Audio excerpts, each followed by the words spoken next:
Terima kasih untuk Anda yang masih bergabung bersama dengan kami, dan di segmen ini kita akan review bagaimana jalannya perdagangan di sepanjang hari ini pemirsa. Dan kami ingatkan kembali Anda masih bisa bergabung di WhatsApp interaktif kami di 0812 di 8788 di 3723 seperti yang tertera di layar televisi Anda nantinya. Anda bisa bertanya secara langsung terkait dengan portofolio Anda sampai sejauh ini, ataupun Anda ingin masuk kepada saham-saham tertentu, level menarik berapa saja yang bisa diperhatikan, baik untuk jangka pendek, jangka menengah, dan juga untuk jangka panjang. Dan saat ini kami sudah terhubung melalui Zoom bersama dengan Bapak Danika Augustasari selaku Financial Educator Sukor Sekuritas. Kita akan langsung sapa saja. Pak Danika, selamat sore, apa kabar Pak? Selamat sore Pak Dave. Terima kasih Pak Danika sudah meluangkan waktu di IDX Channel. Hari ini indeks harga saham gabungan berhasil menguat Pak, rebound setelah tertekan cukup dalam di perdagangan kemarin. Dan hari ini tampaknya level support 7.200-an cukup kokoh, meskipun di beberapa menit jelang penutupan ini penguatan lebih ke arah terbatas jika dibandingkan tadi penguatan yang terjadi di sepanjang sesi pertama. Posisi dari indeks harga saham gabungan ini cukup berbeda arah kembali ini dengan posisi bursa global yang lebih cenderung tertekan. Secara teknikal, bagaimana analisis Anda pembalikan yang terjadi di sepanjang perdagangan hari ini? Oke, untuk pembalikan hari ini sudah ini hanya terbatas karena kemarin juga udah ada rejection ya di supportnya di 7.200-an. Namun di atas di level 7260-an itu juga ada resisten juga ya, udah berapa kali ada rejection di situ. Jadi kemungkinan untuk besok mungkin ya, dia akan mencoba retest lagi di 7.200. Dan kalau misalnya dia breakdown, dia kira-kira bisa sampai turun ke level 7.125 seperti itu, Pak. Baik, masih dalam konsolidasi yang cukup wajar Pak Danika, meskipun dalam beberapa pekan terakhir ini indeks harga saham gabungan cukup sulit atau balik kembali di atas level 7.300-an Pak.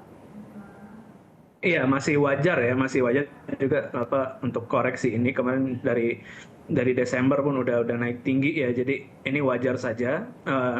Terutama ada pengaruh juga ya dari sentimen dari luar negeri, gitu, misalnya dari Cina dan juga dari US sebenarnya.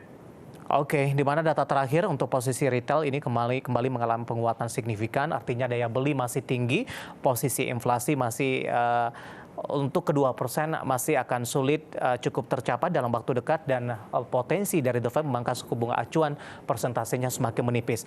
Pak Danika, dari sisi saham-saham yang hari ini menjadi penopang penguatan indeks harga saham gabungan, ketika dari saham-saham big cap seperti perbankan, Astra Internasional, kemudian Telkom mengalami pelemahan yang cukup dalam dan menjadi pemberat indeks harga saham gabungan, saham-saham grup Prayogo Pangestu hari ini kembali mengambil alih dari sisi saham-saham yang menopang IHSG, meskipun tidak seirama karena cuan hari ini masih mengalami auto reject bawah kembali di 3 hari secara beruntun. Bagaimana Anda melihat dari sisi rotasi pergerakan sektoral ini, Pak?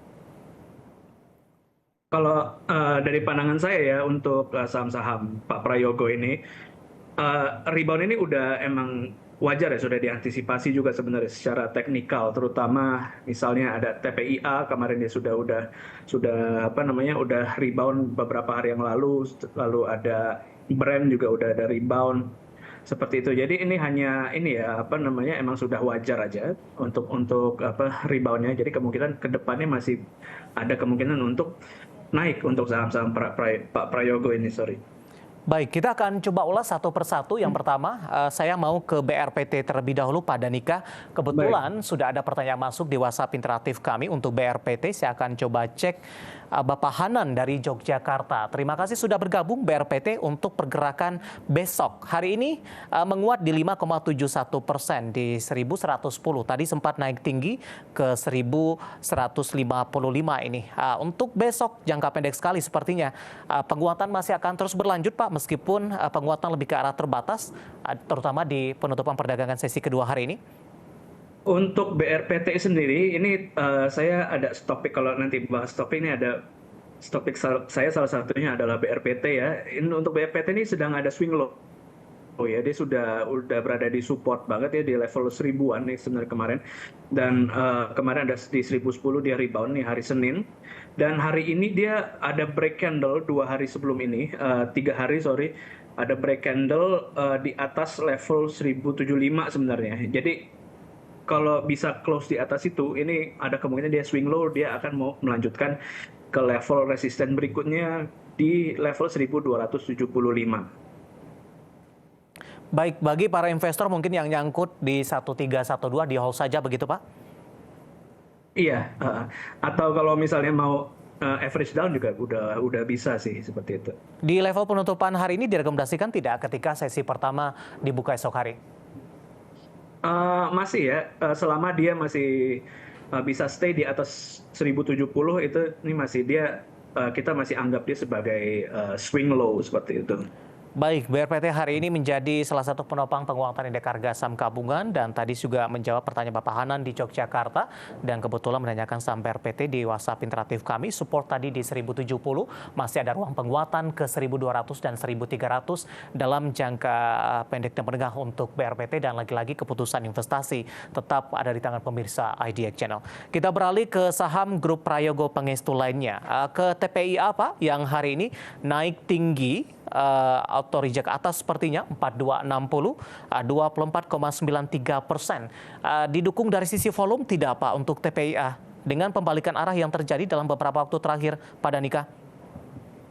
Iya, untuk TPIA juga dia ini ya, sorry, sudah swing low juga, dia udah break 3 candle dan dia hari ini didukung oleh volume yang sudah tinggi banget ya. Jadi kemungkinan dia masih bisa naik atau misalnya AR bisa melanjutkan arahnya lagi besok, kita lihat saja. Tapi kemungkinan dia masih akan naik ya. Untuk resistennya ini ada di level 4600 sebenarnya, di 4600, lalu resisten berikutnya ada di level 5250 dengan support ada di level 3210. Dari sisi profil risiko seperti apa Pak Danika? Yang pertama bagi yang sudah ambil posisi untuk mengamankan profit yang ada, kemudian bagi para investor yang baru ingin berpartisipasi untuk TPIA. Oke, untuk siklus ini dia dia sudah sedang berada di weakness ya. Dia masih berada di uptrend sebenarnya. Dia masih berada di atas smooth moving average 200-nya. Jadi kemungkinan dia masih bisa naik, mungkin bisa nanti ke depannya bisa naik lagi di atas 6.100 ya. Tapi seperti itu masih agak jangka panjang. Tapi kalau misalnya sekarang mau masuk, sepertinya sudah terlalu tinggi. Ke support berikutnya itu ada di level tadi level 3.200-an, itu agak jauh ya, 24% turun. Jadi lebih baik nunggu dia breakout sebenarnya. Nunggu breakout di level tadi di 4.500-an. Kalau misalnya di atas itu dia bisa buy lagi. Baik, posisinya sudah jenuh jual atau belum Pak Danika? Dia sudah jenuh jual ya. Kalau kita lihat stokastik dia sudah berada di bawah level 20 di stokastik. Jadi sudah berada di area oversold. Baik, di mana dalam beberapa waktu terakhir ini untuk dari posisi TPIA ini sudah suara saya terdengar?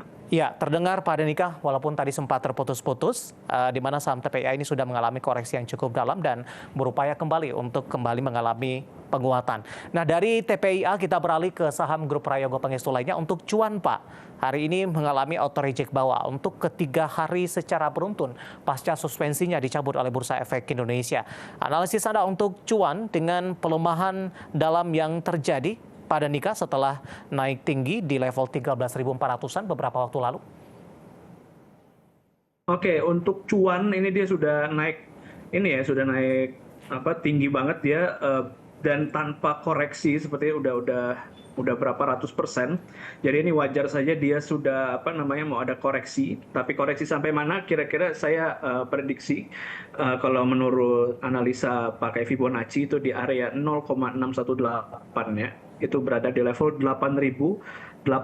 Jadi kemungkinan besok bisa jadi dia masih di ARB sih. Dan kondisinya dia juga sekarang masih jenuh beli banget ya. Stokastiknya sudah masih di atas 80. Rekomendasinya seperti apa, Pak Danika, terutama bagi para investor yang nyangkut di level atas dan belum sempat keluar ini untuk cuan? Oke, untuk cuan kalau misalnya nyangkut bisa ini ya, bisa wait and see dulu sampai 8.800 atau 8.700. Kalau misalnya dia ada rebound di daerah situ, ini bisa di apa namanya, bisa di average down seperti itu. Baik, dengan potensi penguatan kembali ke level berapa nantinya, Pak? Untuk level penguatan berikutnya bisa ini aja di Fibonacci berikutnya di level 9.800. Lalu berikutnya bisa ada di level kira-kira 10.600. Baik, analisis dari beberapa saham grup Prayogo Pangestu yang hari ini menjadi penggerak dan juga pemberat indeks harga saham gabungan, dan lagi-lagi keputusan investasi tetap ada di tangan pemirsa IDX Channel. Selain dari saham grup Prayogo Pangestu, beberapa saham big cap hari ini tampaknya juga ikut menjadi pemberat pada nikah. Yang cukup menarik adalah Astra International atau ASI, Pak. Kita akan coba ulas juga. Hari ini kembali melanjutkan tekanan secara teknikal. Tekanan yang terjadi untuk Astra International ini sudah cukup dalam, dan kebetulan juga sudah ada penanya yang masuk, Pak. Saya akan coba sapa. Ada Doni dari Lampung menanyakan saham Astra International sudah masuk di 5375. Bagaimana ke depannya untuk jangka pendek, Pak? Singkat saja, Pak Danika. Untuk jangka pendek ini Astra ini dia sudah breakdown supportnya di level 5.400. Jadi kemungkinan next support di level 5.200 ya, walaupun dia sedang downtrend yang kuat sepertinya. Kalau menurut Fibonacci bisa sampai 4.700. Jadi lihat dulu di 5.200 apakah dia nanti melanjutkan sideways-nya atau akan breakdown lagi ke support berikutnya di 4.700 seperti itu. Belum jenuh jual, Pak Danika, dengan koreksi dalam terjadi untuk Astra International? Untuk hari ini sepertinya belum. Oke. Dan volumenya juga lumayan besar. Baik, 5375 di hold saja, Pak Danika, dan tunggu beberapa level yang sudah Anda sebutkan tadi.